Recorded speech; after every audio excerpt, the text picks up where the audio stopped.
Welcome to Big Skywriter, the podcast for storytellers of all shapes and sizes. Here's the host of Big Skywriter, Clint Morey. Thank you, Mark, and thank you for dropping by to listen. Now, I've got something special for you today. It's a song, and I'm going to sing it. Are you ready? Don't know much about history, don't know much biology, don't know much about a science book. Okay, I'll stop. Now, I grant you the original version of Wonderful World by Sam Cooke may sound just a little tiny bit better than my version.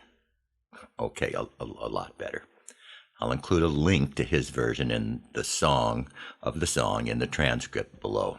Before you start dissing my vocal skills, however, I should point out that Sam Cooke had a slight advantage over me. He sang Wonderful World as a love song. Yeah, I know. History, biology, science. What does that have to do with a love song? But you know how popular love songs are, so the song was released in 1960 and became a big hit and made him a bunch of money. I, on the other hand, was trying to sing this as an observation on the state of education in America today.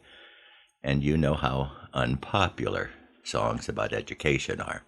Oh, sure, maybe his voice is a little better than mine, but I won't dwell on that. Instead, I'll get right to my story. In the past decade, high school graduation rates have increased.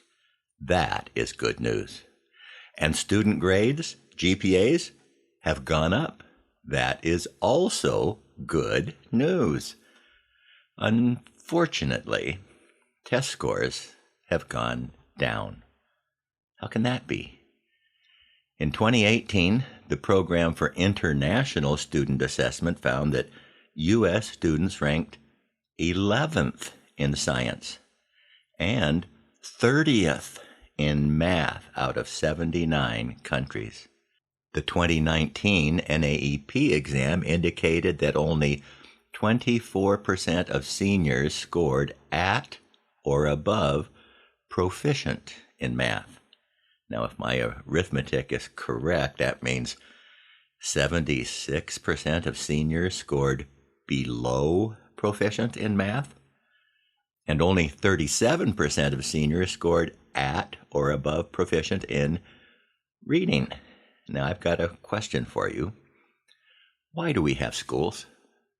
Nationally, we spend almost $15,000 per year per student for our children to attend school.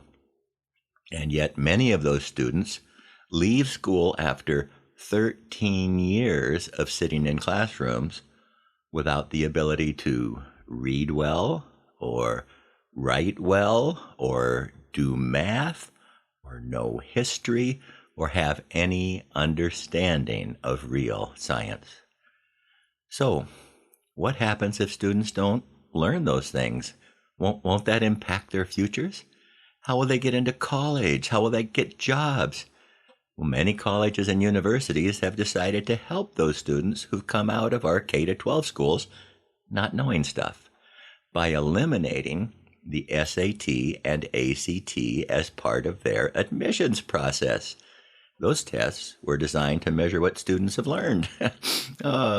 So rather than get on the K-12 schools for not teaching well, many colleges have decided to ignore students' lack of skills. What a creative solution. Now, I read an article a couple of days ago that the American Bar Association is recommending law schools don't use the LSAT, the law school admission test, anymore. The test was administered to college graduates who wanted to become lawyers. And why did they do that? Well, it seems colleges are having the same problem our K-12 schools are having. The students aren't learning. We would never, ever say the teachers aren't teaching. No, it's definitely the students' fault. They aren't learning, which means that test to get into law school is just, well, too hard for many students. The solution? Don't give the test. Problem solved.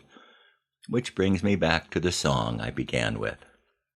Too many of our students today don't know much about history, geography, science, foreign languages, math, or any subject that one would have expected to have been taught in school.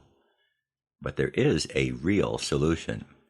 Rather than just throwing cash to the local public schools, let parents decide where their children go to school. Tell your state legislators to give vouchers to families of each student.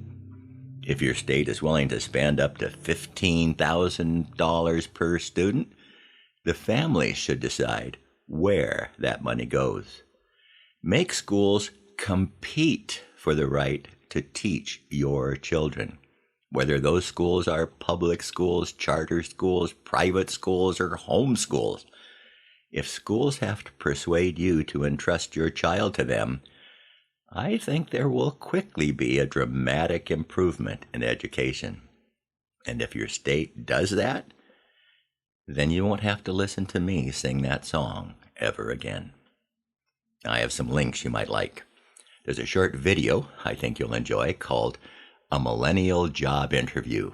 It's been viewed by more than 12 million people and presents an interesting take on our world today. It's less than 3 minutes long, but I've included a link to it in the transcript below. Before I go, I'd like to share a blessing with you from the Old Testament. May the Lord bless and protect you. May the Lord's face radiate with joy because of you.